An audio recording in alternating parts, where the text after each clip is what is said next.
નમસ્કાર મિત્રો, સ્વાગત છે તમારો અમારી ગોગાની વાતો યુટ્યુબ ચેનલમાં। મિત્રો, શ્રાવણ મહિનામાં જો મહિલાઓ વાળ ધોવે છે તો તે આ વિડીયો અવશ્ય જોજો। તેમજ એક સ્ત્રીએ પોતાના પતિના પગ શા માટે દબાવવા જોઈએ, જો આ કારણ જાણી લીધું તો તમારા ઘરમાં સુખ સમૃદ્ધિ આવવા લાગશે। તેમજ એક પરિણીત સ્ત્રીએ આ મહિનામાં ક્યારે આ ભૂલ ન કરવી જોઈએ।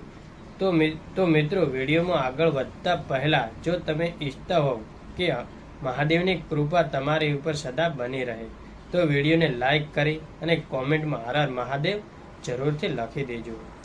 જો મિત્રો તમે પણ શ્રાવણ મહિનામાં વાળ ધોવો છો તો તમે આ વિડીયો જરૂર જોજો। મિત્રો, શ્રાવણ મહિનામાં અમુક રીતે વાળ ધોવાથી ઘરમાં અશાંતિ અને મુશ્કેલીઓ આવે છે। શ્રાવણ મહિનો છે એ 13 ઓગસ્ટના દિવસે શરૂ થવા જઈ રહ્યો છે અને તે 11 સપ્ટેમ્બર સુધી રહેવાનો છે અને શ્રાવણ મહિનાનો પહેલો સોમવાર છે તે 17 ઓગસ્ટે રહેવાનો છે।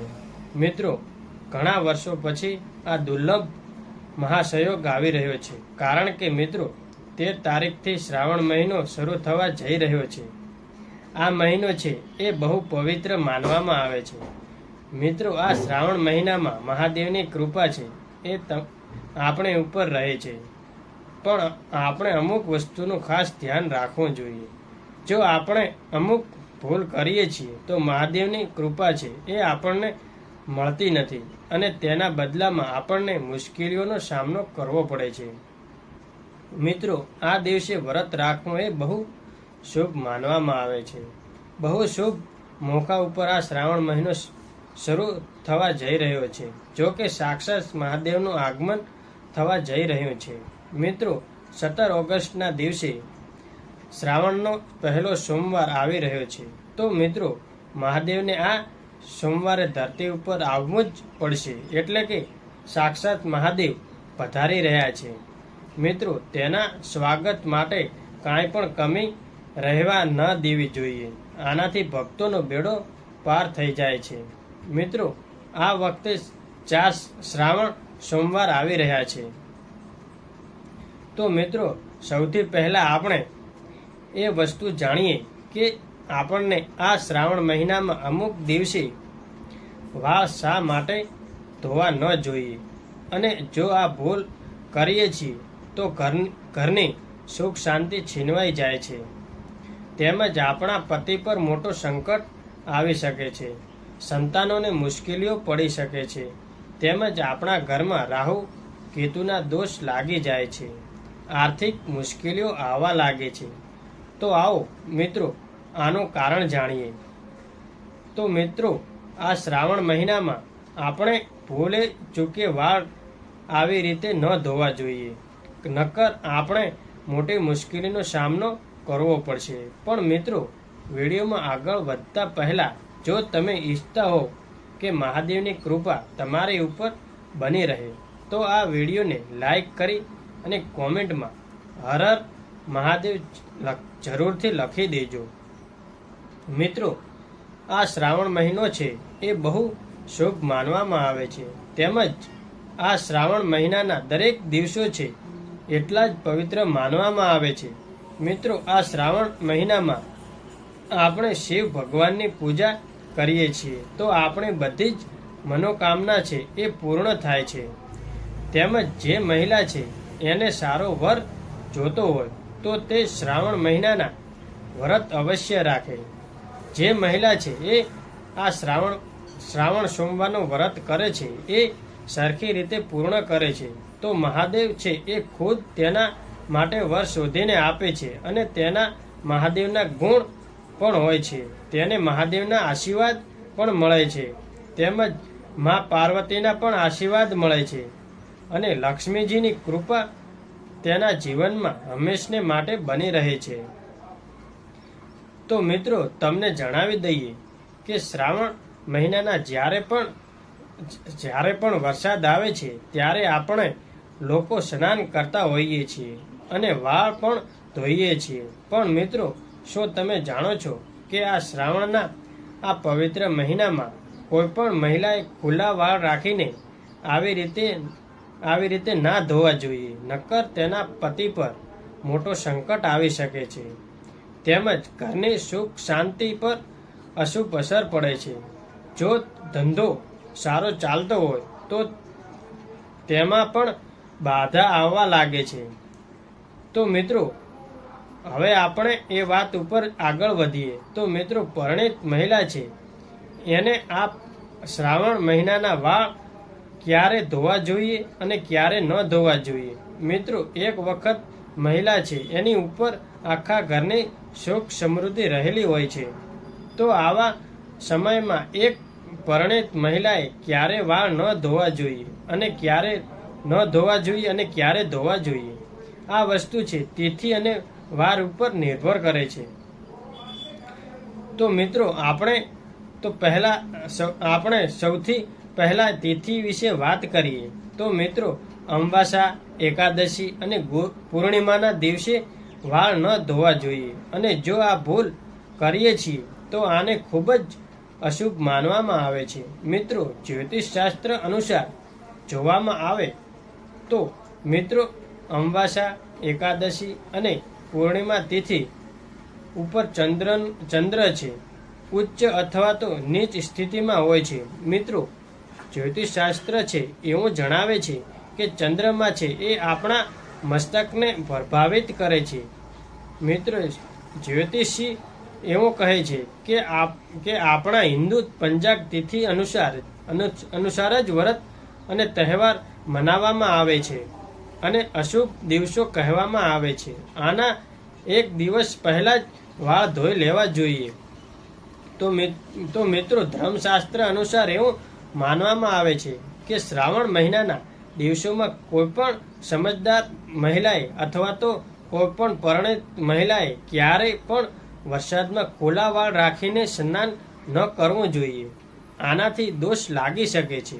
તેમજ આપણને પિતૃદોષ પણ લાગી શકે છે. મિત્રો, ખુલ્લા વાળમાંથી જે પાણી ટપકે છે એમાંથી રાહુની ઉત્પત્તિ થાય છે અને આપણા પિતૃઓ છે એ રિસાઈ જાય છે. તો જો મિત્રો તમે પણ ખુલ્લા વાળમાં સ્નાન કરો છો, તમારા વાળમાંથી પાણી નીચે ટપકવાનું જ છે કે જેના કારણે રાહુની ઉત્પત્તિ થશે અને આપણા પિતૃઓ નારાજ થઈ જશે. આનાથી પિતૃદોષ પણ લાગશે. આથી તે મહિલાને પણ ઘણું બધું ભોગવવું પડે છે. તો મિત્રો, આ ભૂલે ચૂકે પણ ન કરવી જોઈએ. ઘણી બધી મહિલા એવી હોય છે કે જે શ્રાવણ મહિનામાં વરસાદમાં ખુલ્લા વાળ રાખીને નહાતી હોય છે. તો તેને આ ભૂલે ચૂકે પણ ન કરવી જોઈએ. અને જો તે આ ભૂલ કરે છે તો તેનાથી જ ઘરમાં રાહુ દોષ લાગી શકે છે અને આ ભૂલ થવાથી પરિવાર પર મોટી આફત આવી શકે છે. આનાથી ઘરમાં દોષો લાગે છે અને ઘર કરી જાય છે. તેમજ ગુરુ ગ્રહ છે એ પણ આપણો સાથ છોડી દે છે. આટલા માટે જ મિત્રો, સ્ત્રી, કન્યા અથવા તો કોઈ પણ મહિલાએ ખુલ્લા વાળ રાખીને સ્નાન કરવાની મનાઈ ફરમાવવામાં આવી છે. જો વાળને બાંધીને નહાવવામાં આવે તો આપણા પિતૃઓ છે એને કંઈ વાંધો નથી હોતો. તેમજ એ રિસાઈ જતા નથી. આનાથી કોઈ પણ દોષ પણ લાગતા નથી. તો મિત્રો, હવે આપણે જાણીએ કે આપણે કયા વારે વાળ ધોવા જોઈએ અને ક્યારે વાળ ન ધોવા જોઈએ. તો મિત્રો, આપણે અહીંયા એક વસ્તુનું ધ્યાન રાખવું જોઈએ કે જો તમે કોઈ પણ વારમાં વ્રત રાખો છો તો એ દિવસે તમારે વાળ ધોવાના નથી, પણ એના એક દિવસ પહેલા જ વાળ ધોઈને શુદ્ધ થઈ જવાનું છે. તો મિત્રો, શું તમે રવિવારે વાળ ધોઈ શકો છો અથવા તો રવિવારનું વ્રત રાખો છો? તો તમારે શું સૂર્યદેવની આરાધના રાખો છો? તો મિત્રો, તમારે રવિવારે વાળ ન ધોવા જોઈએ. અને જો તમે વ્રત રાખો છો અને તમારે કોઈ પણ કારણસર રવિવારે જ વાળ ધોવા પડે છે તો મિત્રો, તમારા માટે એક ઉપાય છે. મિત્રો, તમારે એક જાસૂદનું ફૂલ લઈ લેવાનું છે. તે ફૂલને ચોળીને એમાંથી જે રસ નીકળે છે એ રસને તમે પોતાના વાળમાં લગાડી શકો છો. પછી તમે વાળને ધોઈ શકો છો. મિત્રો, સોમવારના દિવસે વાળ ધોઈ શકીએ છીએ કે નહીં, તો આવો આપણે જાણીએ. મિત્રો, જે પણ મહિલા છે એ જો સોમવારનું વ્રત રાખે છે તો તેને સોમવારે વાળ ભૂલે ચૂકે વાળ પણ ન ધોવા જોઈએ. પણ જો કોઈ અનિવાર્ય કારણોસર સોમવારના દિવસે વ્રત રાખવાથી વાળ ધોવા પડે તો તેના માટે પણ એક ઉપાય છે. મિત્રો, આના માટે તમારે કેસુડાના ફૂલ છે એનો રસ તમારે પોતાના વાળમાં લગાવી દેવાનો છે. આનાથી તમારી ઉપર અશુદ્ધતા છે શુભતામાં બદલી જશે. આનાથી તમારી ઉપર કોઈ પણ દોષ લાગી નહીં શકે અને આ વસ્તુથી તમારે શિવ ભગવાનના ક્રોધનો સામનો નહીં કરવો પડે. તેમજ મિત્રો, મંગળવારે પણ વાળ ન ધોવા જોઈએ. મિત્રો, એવું માનવામાં આવે છે કે મંગળવારે વાળ ધોવાથી આર્થિક મુશ્કેલીઓનો સામનો કરવો પડી શકે છે. આનાથી સાથે જ મિત્રો, વિવાહિત જીવનમાં પણ બાધા આવવા લાગે છે. જો મિત્રો કોઈ પણ કારણોસર મંગળવારના દિવસે તમારે વાળ ધોવા પડે તો આવામાં દોષથી બચવા માટે આ ઉપાય અવશ્ય કરજો.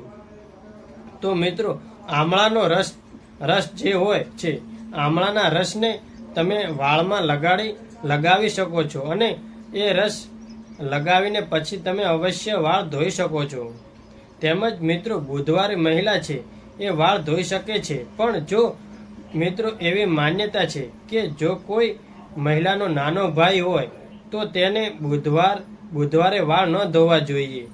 કારણ કે મિત્રો, બુધવારનો આધિપતિ બુધ ગ્રહ છે કે આપણા નાના ભાઈ બહેનને કારક માનવામાં આવે છે. આથી આ દિવસે વાળ ધોવાનો દોષ છે. આપણા નાના ભાઈ બહેનને લાગે છે. તો મિત્રો, આનાથી બચવા માટે એક ઉપાય છે.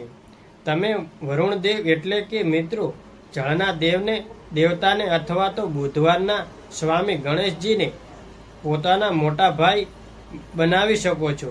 તો મિત્રો, ઉપાય કઈ રીતે કરવાનો છે? તો મિત્રો, જો કોઈ પણ પૂજામાં કળશ સ્થાપના થાય છે તો આપણે એમાં જળ ભરીએ છીએ. તો તે જળમાં વરુણદેવનું નામ લઈને પૂજા કરજો અને પ્રાર્થના કરજો કે હે વરુણદેવ, હું તમને મારો મોટો ભાઈ માનું છું, તો કૃપા કરીને તમે મારી અને મારા પરિવારની રક્ષા કરજો.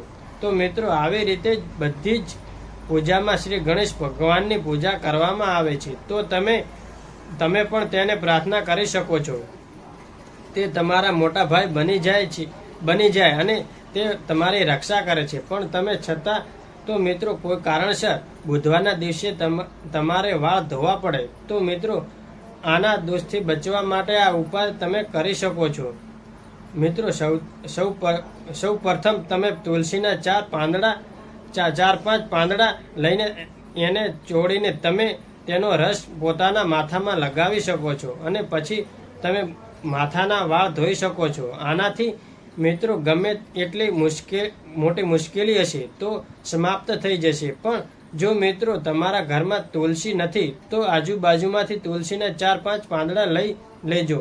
મિત્રો, ગુરુવારના દિવસે પરણિત મહિલા જ નહીં પણ કોઈ પણ સ્ત્રી પુરુષે પોતાના વાળ ન ધોવા જોઈએ. નક્કર મિત્રો આગળ જતા ભારે દોષ લાગી શકે છે. કારણ કે મિત્રો આ ગુરુ ગ્રહ છે, એ બધાના જ ગુરુ છે.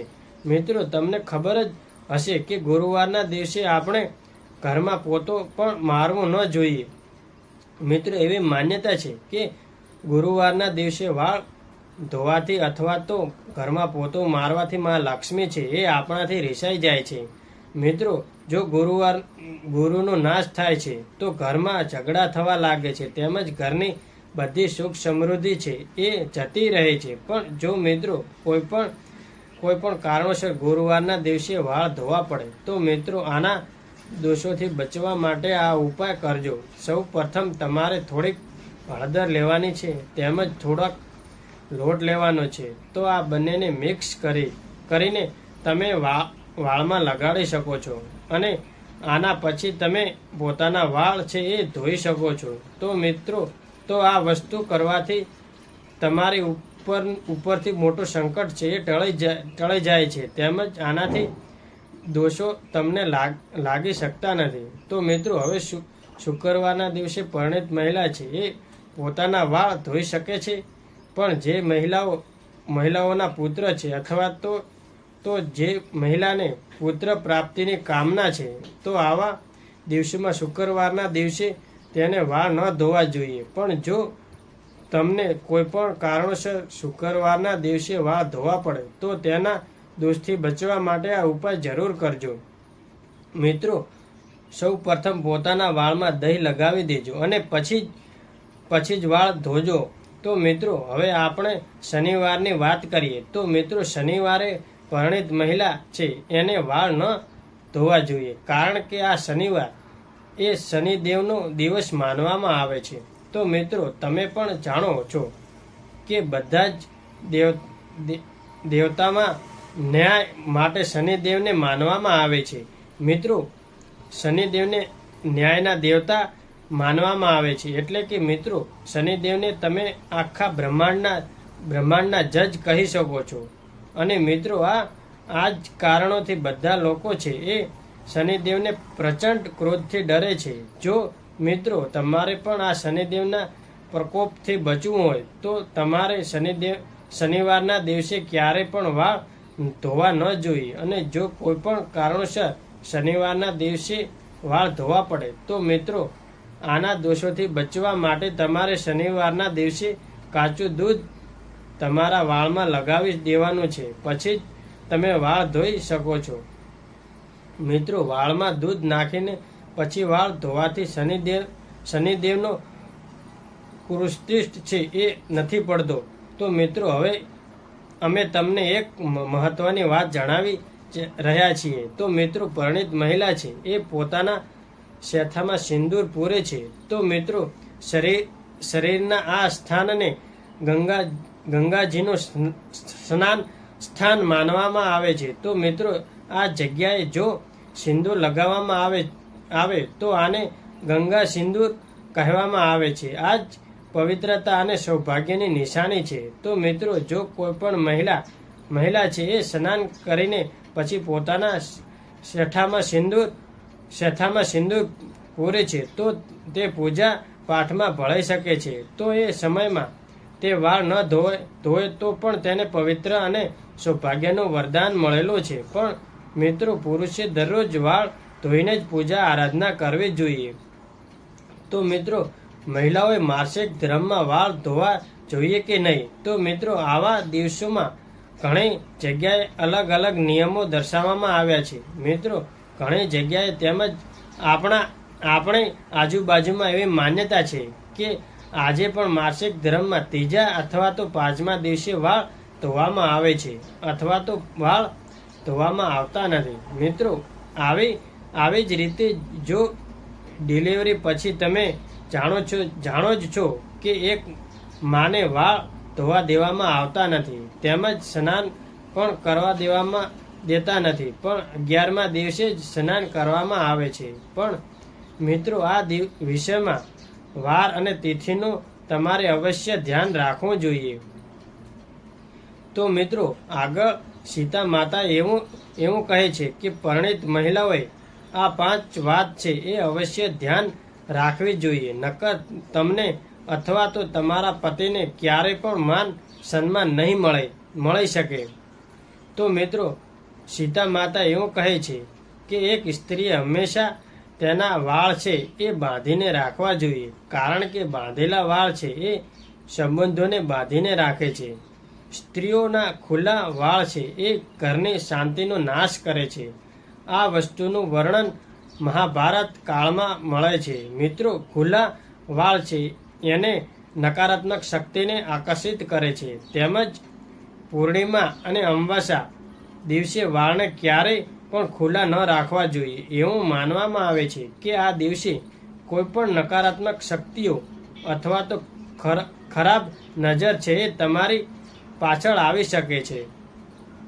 તેમજ મિત્રો, સીતા માતાએ બીજી વસ્તુ જણાવી હતી કે કોઈ પણ પરિણીત મહિલાએ પોતાના પતિ સિવાય ક્યારે પણ બહાર ન જવું જોઈએ. આ અશુભ માનવામાં આવે છે. મિત્રો, સીતા માતાજીની ત્રીજી વાત છે કે કોઈ પણ સ્ત્રીએ પોતાના ઘરની ગુપ્ત વાતો છે એ બહાર ન કહેવી જોઈએ. આનાથી તમારા ઘરની શાંતિનો નાશ થઈ શકે છે. તેમજ કોઈ પણ પરિણીત મહિલાએ પડોશીના ઘરમાં વધારે સમય માટે ન જવું જોઈએ. તેમજ સીતા માતાની ચોથી વાત એ છે કે મિત્રો, પરિણીત મહિલાએ હંમેશા પોતાના શેથામાં સિંદૂર પૂરેલો રાખવો જોઈએ. જેટલો પણ તમે લાંબો શેથો પૂરશો એટલું જ તમારા પતિનું આયુષ્ય વધી શકશે. જે સ્ત્રી છે પોતાના શેથામાં સિંદૂર છુપાવે છે અથવા તો તે થોડુંક જ સિંદૂર લગાવે છે તો તેનો પતિ છે એ સમાજમાં પણ છુપાઈ જાય છે. આવી મહિલાનો પતિ છે એ હંમેશા હાર જ સ્વીકારી લે છે. તેમજ મિત્રો, સીતા માતાએ પાંચમી વાત એ રીતે જણાવી હતી કે એક પરિણીત મહિલાએ પોતાના પતિની કોઈ પણ નિશાની છે અન્ય વ્યક્તિઓને આપવી ન જોઈએ. આનાથી પતિના સ્વાસ્થ્ય અને આયુષ્ય પર નકારાત્મક અસર પડી શકે છે. એટલા માટે પતિની કોઈ પણ નિશાની છે એક પત્નીએ પોતાની પાસે સાચવીને રાખવી જોઈએ. તો મિત્રો, અંતમાં સીતા માતા એવું કહે છે કે સ્ત્રીએ પોતાના પતિના પગ છે અવશ્ય દબાવવા જોઈએ. કારણ કે મિત્રો, પુરુષના ગોઠણથી લઈને નીચેના ભાગ છે એ શનિદેવનો હોય છે. તેમજ સ્ત્રીની કોણીથી લઈને આંગળી સુધીનો ભાગ છે એ શુક્રનો હોય છે. અને મિત્રો, જ્યારે પણ શનિ ઉપર શુક્રનો પ્રભાવ પડે છે તો ધન પ્રાપ્તિનો યોગ બને છે. એટલા માટે જ મિત્રો, દરેક પરિણીત સ્ત્રીએ પોતાના પતિના પગ દબાવવા જોઈએ. આનાથી મિત્રો, ધન, યશ, વૈભવ, કીર્તિ તેમજ ઉત્તમ જીવન સાથી અને ધન સંપદા છે એ પ્રાપ્ત થાય છે. મિત્રો, આટલા માટે જ તમે હંમેશા એવું જોયું હશે કે લક્ષ્મીજી છે એ હંમેશા ભગવાન વિષ્ણુના પગ દબાવતા હોય છે. અને આ કારણથી જ લક્ષ્મી માતાને ધનની દેવી માનવામાં આવે છે. કારણ કે મિત્રો, આવો યોગ છે એ ધનની વર્ષા કરે છે. મિત્રો, જો આ માહિતી તમને ગમી હોય તો વિડીયોને લાઈક કરી અને ચેનલને સબસ્ક્રાઈબર પણ કરી દેજો કે જેથી કરીને અમે રોજ આવી વાતો અને વિડીયો લાવતા રહીએ. તમારો દિવસ શુભ રહે. મિત્રો, ધન્યવાદ.